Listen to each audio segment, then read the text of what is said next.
I'm Jules Masserman, professor of psychiatry at Northwestern University and president of the International Society for Social Psychiatry. I do not believe that total abolition of hospitalization for serious behavior disorders, which is a term preferable to mental diseases, is at present either advisable or practical. And I'll try to clarify that position on psychiatric as well as legal and social grounds later in this discussion. I am Thomas Szasz, professor of psychiatry at the State University of New York in Syracuse. My position is that involuntary mental hospitalization should be abolished. I'm Harold Visotsky. I'm professor and chairman of the Department of Psychiatry at Northwestern Medical School. And as a former director of the Illinois Department of Mental Health, I'm interested in a broad discussion of this issue. And I will serve as the moderator for this discussion.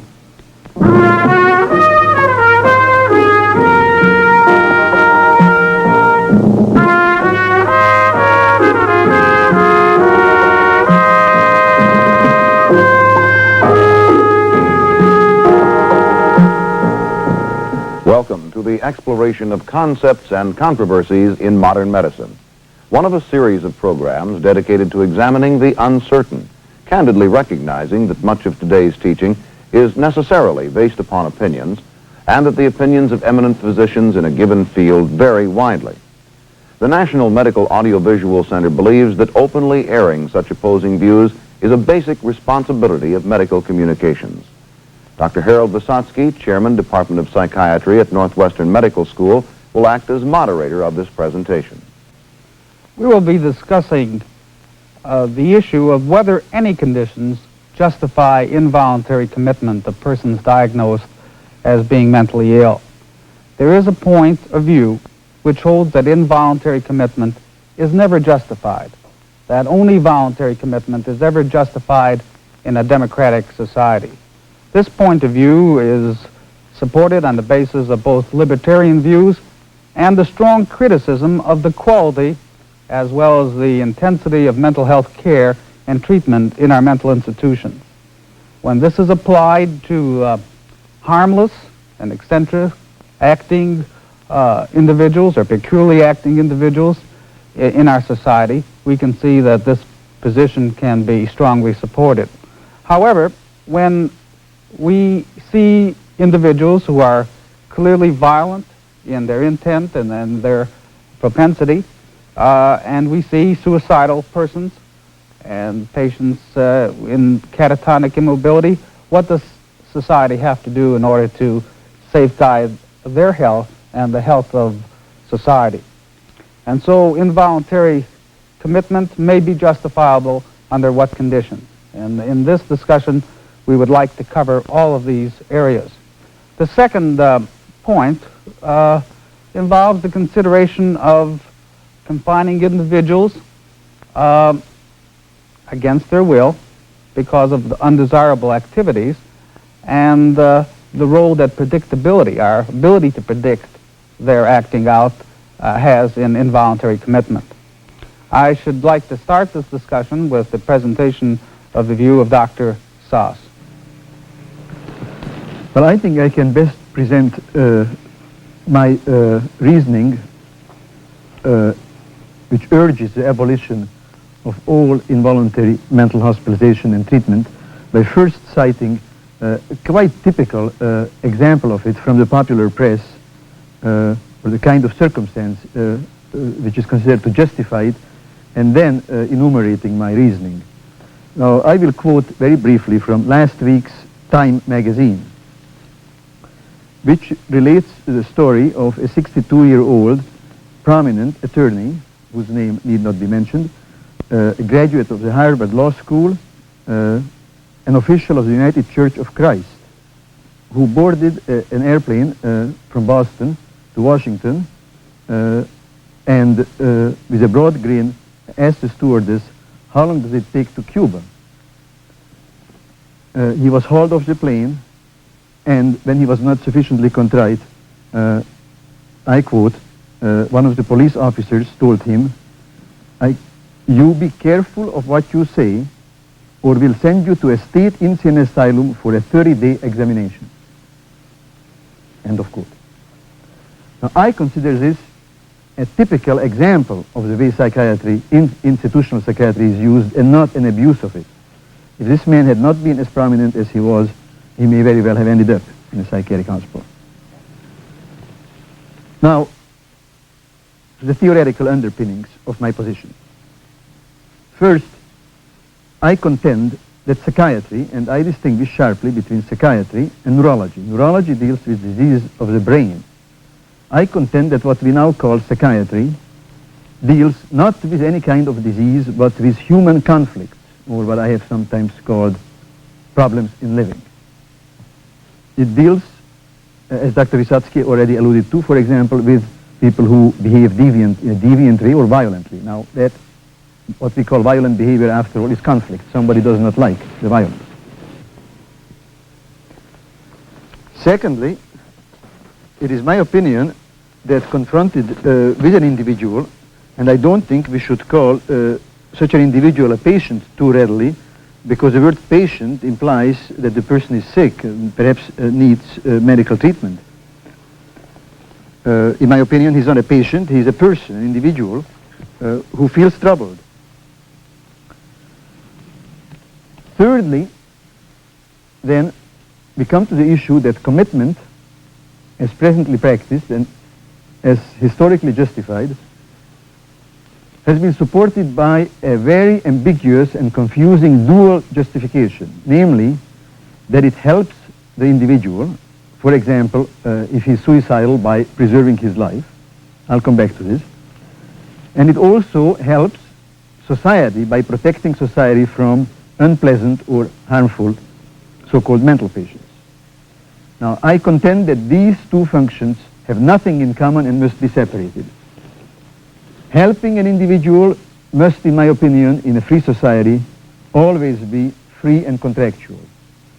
Whereas protecting society is very eminently a legitimate function of society, but must, in my opinion, be exercised under the rubric of the law and due process, and never under the rubric of medicine or science or mental health.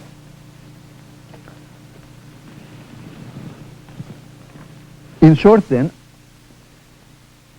taking as a category of so-called mental patients those about whom, or with respect to whom, involuntary interventions are perhaps most easily justified, namely the so-called violent patients, the Oswalds, as it were. My view is that indeed violence is real, and a great many people in modern society who misbehave are nowadays called mentally ill. But my view is that although their violence is real, this is not an illness, and that in fact what we witness is the violence and uncivilized behavior of the mental patient being met by the violence, by the counter-violence, and similarly uncivilized behavior of psychiatry, so that involuntary mental hospitalization is in effect a kind of counter-violence against the sometimes violence of so-called mental patients. Now, in sum, my view is that if individuals do not injure or threaten to injure others, help, medical, psychiatric help, should be offered to them. But under no circumstances would it be justifiable to coerce them to accept so-called help. If they threaten or injure others or society, then they fall clearly in the class of those individuals for whom the criminal law and its sanctions are designed, and they should be restrained under the auspices of the criminal law and not of psychiatry.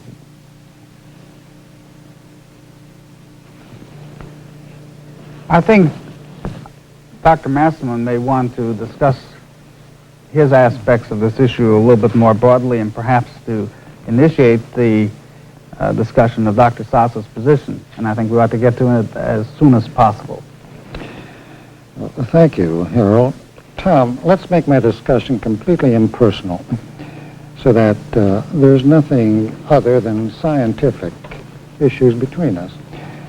We're old friends. We were trained together at the University of Chicago, I think at the beginning of the Pleistocene age, as I remember it, and both at the university and at the Institute for Psychoanalysis, both sort of mavericks then.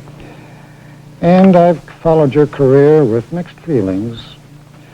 Mostly, I must confess, a good deal of admiration for your courage and your honesty in putting your own position on the line for your beliefs. I think a little bit of amusement because you take yourself so very seriously as a Jeremiah sort of lecturing the sinning Israelites when most of us agree with you, actually, on very important issues. I must also say that I've had a good deal of trepidation and some sorrow because some of your extreme statements, I think, impair your position and, in a sense, make it more difficult to help those with serious behavior disorders rather than mental diseases and, in effect, impair some of our images more than necessary. Now, I don't want to play antics with semantics. Let's clarify what we mean by mental diseases in the first place, because you use the term. I use behavior disorders. In modern philosophy and modern science, we don't deal with things. We deal with processes, with interactions, with dynamics. So when you talk about the mind, it isn't a thing, it's a process. If you change it from a noun to a verb, what does it mean? When we put our mind to something, we perceive, we see, we hear, we feel. You can say these are neurological processes and therefore are subject to the term of disease when they go awry. Perfectly true. But when we remind ourselves of something, we use our memory. We place it in the context of previous experience. Now that experience can be highly distorted, don't you see? And it gets into the social sphere, the sphere of individual relationships with other people. And then finally, when we mind our manners or mind the laws or mind society or mind culture, this is certainly a social process. And so when we talk about the mind, we're talking not only about physical, but also about social relationships. Now, let me be a little bit more radical than you are. I agree that there's hardly something we call a mental disease in the back wards of any hospital that somewhere in this world, in some other culture, would be considered not only normal, but commendable. A person in an epileptic fugue who sees visions might be a holy man somewhere. A person who is a paranoiac is perfectly normal in a Dobu society where everybody is suspicious of everybody else.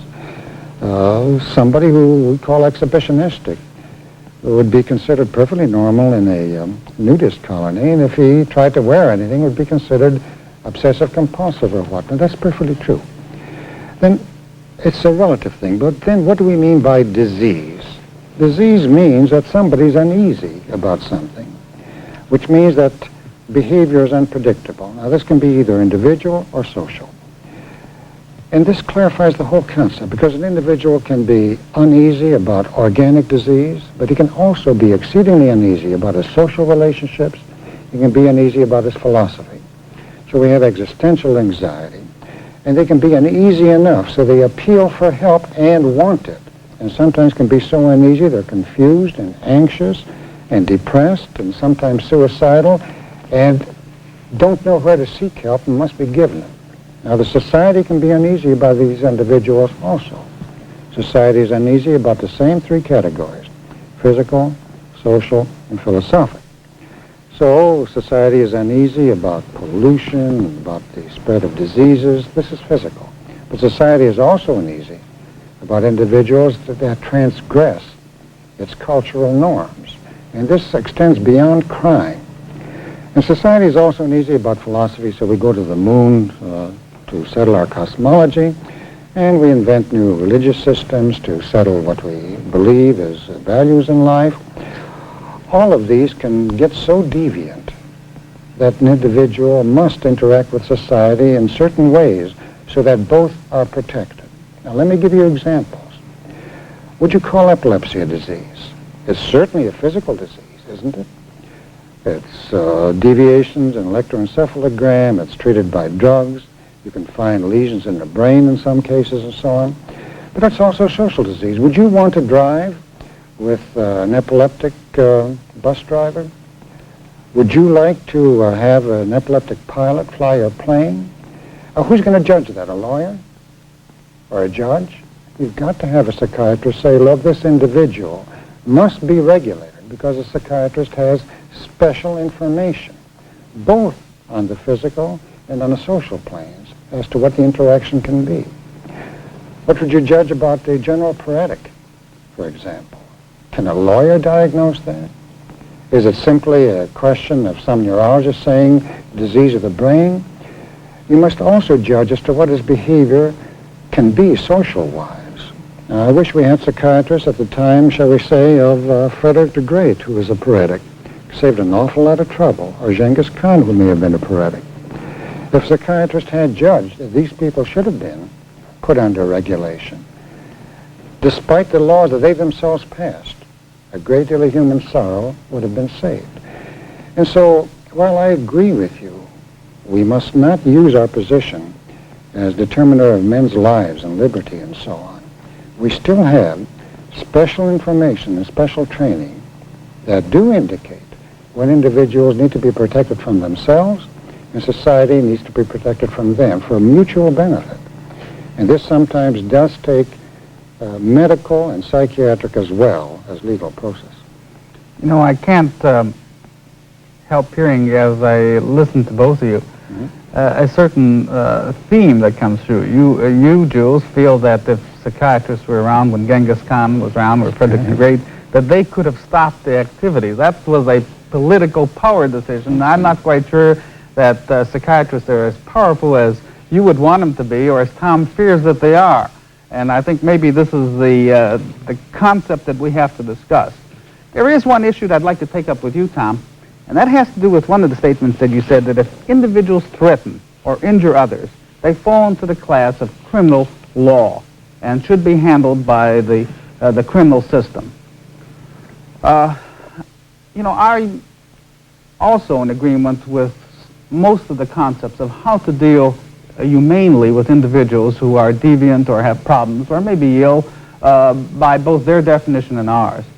But when we say that when individuals threaten or injure someone on the basis of illness or what might be deviant behavior, and then to put them into the criminal justice system, which is an impure and imperfect system even for others, it seems like we're doubling the stigma. They have a clearly deviant pattern which, whether we diagnose it as mental illness or society diagnoses as being crazy or queer, you then superimpose another kind of jurisdictional system, that of the criminal law.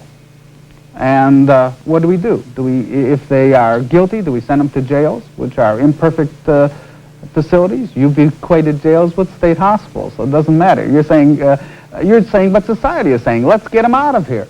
Let's extrude them. And whether we use a medical system to extrude them or a legal system, we'll get them out. What are you saying? Well, of course it does matter. We hardly have the time to do justice to this subject, but the thrust of my writings has been directed in the last few years towards explicating precisely the differences that ensue whether someone is dealt with as a potential mental patient or as a potential criminal. First of all, if someone is dealt with under the criminal law, this doesn't mean putting him in prison. It may mean imposing a money fine on him, possibly imposing a suspended sentence on him. As was or done putting him in a hospital. Now, my contention is that a hospital ought not to be used in lieu of a jail.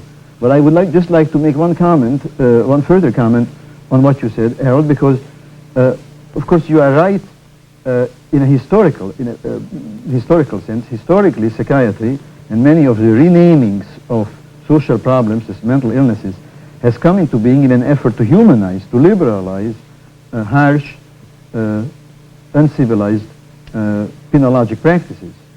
But you can't, I believe you can't correct one deficiency by erecting an illusory and sometimes equally harsh, if not worse, system in place of it. In other words, the whole tendency to say, yes, jails are bad, therefore we should lock up people in mental hospitals, is all wrong. because then mental hospitals, A, mental hospitals will become just as bad, B, what is lost in the process is the entire body built up over the last 700 years in English and American law of determining whether in fact someone is the criminal or not, or whether he has been falsely accused, or whether there are mitigating circumstances and so on. But Tom, you just raised two issues that I think are very apropos. In the first place, historically, psychiatrists such as Pinnell, Esquerel, William Tuke, Earl Bond in this country and so on, have liberated people. They took chains off. They didn't put them on. And modern hospitals do their best to get patients out as soon as possible. I don't know whether you've visited some of the modern hospitals recently. I work with them all the time. They're places that are rather attractive and hygienic and interested in getting people out, curing people, which means caring for them. It's exactly the same route, as soon as possible. So I wonder why you equate hospitals with jails. Well, may I respond to this directly? As you both know, but as I think it's, I may be allowed to explicate to this audience, my view is that Pinnell did not liberate mental patients, that all this kind of description in psychiatric history is prettification. Pinnell liberated mental patients like Jefferson liberated the Negro. He ran a more elegant plantation. My essential thesis is that liberty, human liberty, is indivisible. If you can't leave a building, it's a jail. If you can't leave a farm, if you are recaptured and put back to work, it doesn't matter whether you eat 2,000 calories or 800, whether you have a decent house and you can have your wife around you. It's a plantation and you are a slave. And I am not talking about the improvement of mental hospitals. I'm not talking about doing away with abuses. I'm analogizing involuntary hospitalization to involuntary servitude. I'm analogizing treatment to contractual labor. You either have contractual labor or you have slavery. You either have voluntary treatment and hospitalization or involuntary. Well, I don't how much nicer the hospitals are in Illinois or anywhere else is not, cuts no ice is my argument. What's that?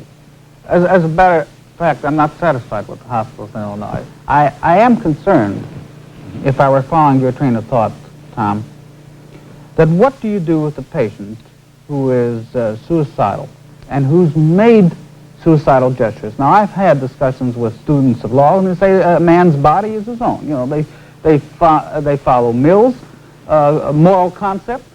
It may be that in a Pollyannish way, John Donne, that no man is an island, is also a kind of moral concept. What do you do with a man who is clearly suicidal? Do you put him in jail? He's breaking the law if he commits suicide, if he makes an attempt.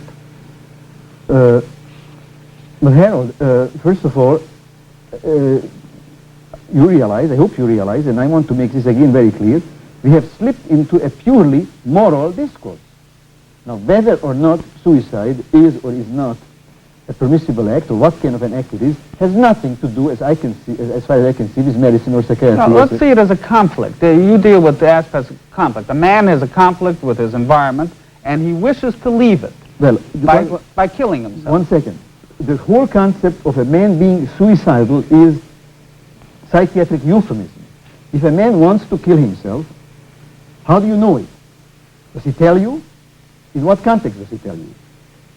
Secondly, my contention is, and presumably this differs in a very radical way from the standard psychiatric view, this is a purely moral view, a personal view, like religion. One person is Catholic, another one is Jewish. My view is that suicide is an unqualified human right. This is not to say that making a suicidal gesture by standing on the 20th floor of a building in Manhattan is a human right. That's disturbing the peace. Well, in that case, Tom, you would also say that alcoholism is a unqualified human right, that a person can deprive his wife and his children of a proper parenthood, that all sorts of things that really affect society rather deeply are human rights. Now, an alcoholic, let's admit right away, the law is just about as crazy as some of the old psychiatric notions were. For example, in California, if you're just found with a little marijuana on you, you get 5 years in jail. LSD has gotten around to it yet. To the 10. And psychiatrists are put in a position, really, that are impossible. For example, you can't hang a man or electrocute him legally unless he's found sane. A psychiatrist can be called in by a lawyer, say, or by the governor, say, will you please certify this man as sane so we can electrocute him? The psychiatrist becomes the executioner. There are all sorts of absolutely, if you will, insane things about it. But on the other hand, suicide affects not only the individual, it affects many other people, the person's family, his children, his associates, his friends. This is a social problem. It cannot be left up to the judgment of the individual. Well, let's take another instance. Let's take general paresis. Or you can say this is syphilis of the brain, this is a disease, this belongs to neurologists and internists, not psychiatrists. But suppose the general paretic is still infectious, and he thinks he's a Napoleon, and he can go around and infect as many women as possible, and he is a real social danger. He doesn't think he needs to be hospitalized, and as a matter of fact, he can hire a lawyer to defend him. Would you let such an individual, just because he has the advantage of the Constitution, free on society to infect women, to invoke his delusional system on other people? When, as a matter of fact, he'd be much better off in the long run, so would society if he were treated under temporary, involuntary commitment. I would want my brother to be treated so. You can see that we haven't discussed this as broadly as we would have wanted to. Rather, we have opened the discussion, which must go on, not only here, and we will go on for the rest of the day, I'm sure, but must go on with the members of the audience to look into themselves as to what role they want to play in this. Do they want to follow a role in which the psychiatrist deals with those individuals who see themselves as being in conflict and having difficulties with society and come voluntarily to him? Or do they feel that, as some of us may feel, that some individuals will not come to us, and through not coming to us may injure themselves or others, or be in some sort of difficulty with the world around them? This is a very important issue and can't be debated. I think it requires great understanding and broad discussion amongst all of us. We thank Dr. Jules Masserman, Dr. Thomas Szasz, and Dr. Harold Visotsky for their interesting analysis of a critical problem in patient care. In subsequent programs, we shall continue to record equally significant concepts and controversies in modern medicine. The opinions expressed on this program do not necessarily constitute endorsement by the Department of Health, Education, and Welfare, the Public Health Service, or its constituents.